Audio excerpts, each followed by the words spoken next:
မင်းဟာအံ့ဖွယ်လို့သွားဆိုတာမင်းသိလားလူတွေရဲ့ယုံကြည်မှုကိုမရခဲ့ရလားမင်းကိုမယုံကြည်ဖို့လိုအပ်တယ်လူတိုင်းကအောင်မြင်သူဖြစ်နိုင်တယ်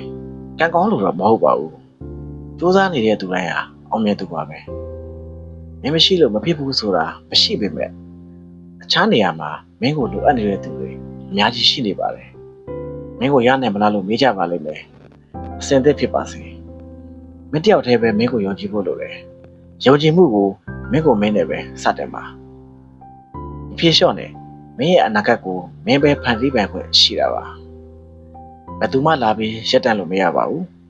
ကိုယ်ခန္ဓာနဲ့ကိုရှင်သန်နေတာဖြစ်တဲ့အတွက်ကိုတန်ဖိုးထားလေးစားပါ